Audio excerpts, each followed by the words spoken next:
আসসালামু আলাইকুম ওরহমতুল্লাহ। দিনী ইসলাম নলেজ চ্যানেলে আপনাদের স্বাগতম।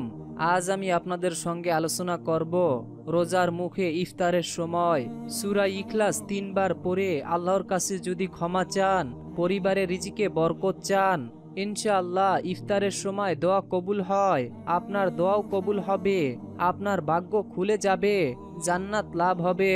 দিনী ভাই বন্ধু এবং বোনেরা, আপনাদের গুনাহ মাফের জন্য ভিডিওটি একদম শেষ পর্যন্ত দেখুন। অনুরোধ করছি, আমরাই প্রথমবার নারীদের ছবি ছাড়া কিংবা হারাম কোনো ছবি ছাড়া আপনাদেরকে ভিডিও উপহার দিয়ে থাকি। তাই এরকম ভিডিওগুলো যদি আপনারা আপনাদের মোবাইলে দেখতে চান, তাহলে অবশ্যই দিনী ইসলাম নলেজ চ্যানেলটিকে সাবস্ক্রাইব করে রাখুন। তো চলুন আমরা সম্পূর্ণ ভিডিওটি দেখা শুরু করি। রোজা রাখার অধিক পুরস্কারের কথা বলা হয়েছে কোরআন ও হাদিসে, তবে রোজাদারের আল্লাহর কাছে সবচেয়ে বেশি পাওয়া হচ্ছে ক্ষমা। এই রোজা থাকা অবস্থায় যদি আপনারা কোনো দোয়া পড়ে আল্লাহর কাছে ক্ষমা চান, আকুতি মিনতি করেন, তাহলে অবশ্যই আপনাদের দোয়া কবুল হবে।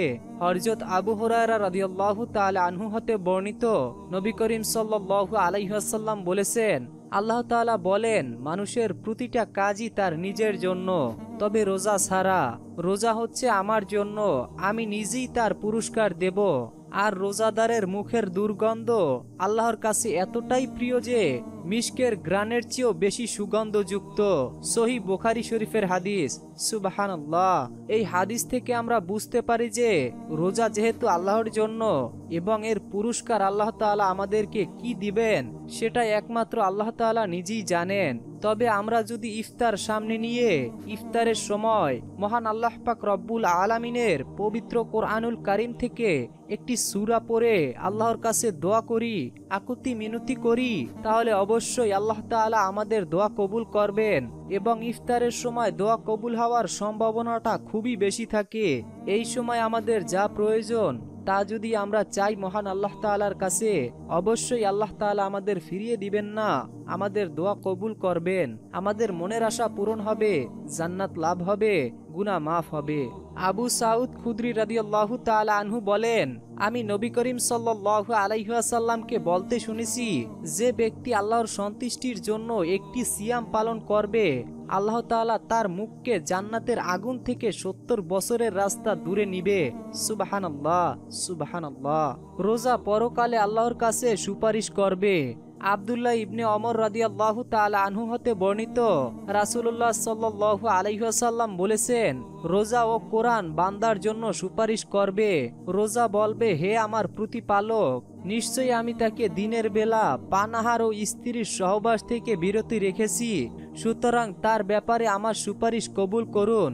কোরআন বলবে, আমি তাকে রাতের বেলা ঘুম থেকে দূরে রেখেছি, সুতরাং তার ব্যাপারে আমার সুপারিশ গ্রহণ করুন। অতঃপর কোরআন ও রোজার সুপারিশ আল্লাহ তাআলা কবুল করে নিবেন। সুবহানাল্লাহ। যারা রোজা রাখবে তাদেরকে নবী করিম সাল্লাল্লাহু আলাইহি ওয়াসাল্লাম বলেছেন, জান্নাতের রায়্যান নামক একটি দরওয়াজা আছে, এই দরওয়াজা দিয়েই কিয়ামতের দিন রোজা পালনকারীরা প্রবেশ করবে, তাদের ছাড়া আর কেউ এই দরজা দিয়ে প্রবেশ করতে পারবে না। এই ঘোষণাই পবিত্র কোরআনে দেওয়া হয়েছে।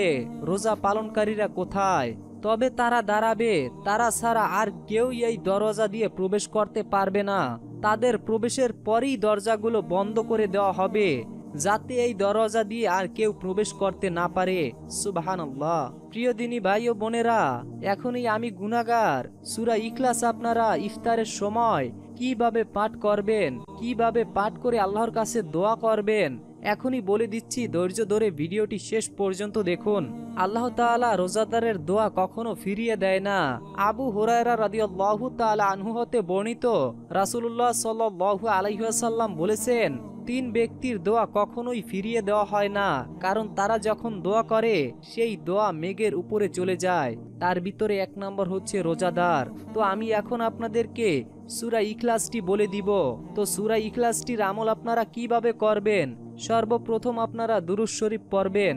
আমি আপনাদের সুবিধার জন্য দুরুদে ইব্রাহিম সহকারে দোয়াটি বলে দিচ্ছি। বিসমিল্লাহির রহমানির রহিম। আল্লাহুম্মা সাল্লি আলা মুহাম্মাদি ওয়া আলা আলি মুহাম্মাদ কামা সাল্লাইতা আলা ইব্রাহিম ওয়া আলা আলি ইব্রাহিম ইন্নাকা হামিদুম মাজিদ। আল্লাহুম্মা বারিক আলা মুহাম্মাদিন ওয়া আলা আলি মুহাম্মাদ কামা বারাকতা আলা ইব্রাহিম ওয়া আলা আলি ইব্রাহিম ইন্নাকা হামিদুম মাজিদ। যখন আপনারা এভাবে দুরুদে ইব্রাহিম পাঠ করবেন, তারপরে বিসমিল্লাহ সহকারে সূরা ইখলাসটি পাঠ করবেন। বিসমিল্লাহির রহমানির রহিম। কুল হুয়াল্লাহু আহাদ আল্লাহুস সামাদ লাম ইয়ালিদ ওয়া লাম ইউলাদ ওয়া লাম ইয়াকুল্লাহু কুফুয়ান আহাদ। যখন আপনারা এভাবে সূরা ইখলাসটি দুরূদ শরীফ সহকারে বিসমিল্লাহ সহকারে পড়বেন, তারপরে আপনারা দুহাত তুলে আল্লাহর কাছে দোয়া করবেন, অর্থাৎ আপনার যেই চাওয়া রয়েছে, আপনার গুনাহ মাফের জন্য, জান্নাত লাভের জন্য, মনের আশা পূরণের জন্য, অর্থাৎ আপনারা সূরা ইখলাসটি এভাবে মাত্র 3 বার পড়ে আল্লাহর কাছে মোনাজাতে যা চাইবেন তাই পাবেন।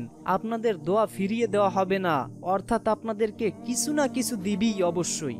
আমি আপনাদেরকে ওয়ারেন্টি নয় বরং গ্যারান্টি সহকারে বলছি, আমলটি আপনি ইয়াকিনের সাথে করুন, ইনশাআল্লাহ ইফতারের সময় দোয়া কবুল হয় এবং রোজাদারের দোয়া কবুল হয়, আপনাদের দোয়াও কবুল হবে। তো বন্ধুরা, এই ছিল আমাদের আজকের ভিডিওটি ভালো লাগলে অবশ্যই একটি লাইক দিয়ে ও আমাদের চ্যানেলটিকে সাবস্ক্রাইব করে রাখবেন। দেখা হবে পরবর্তী ভিডিওতে। আল্লাহ হাফেজ।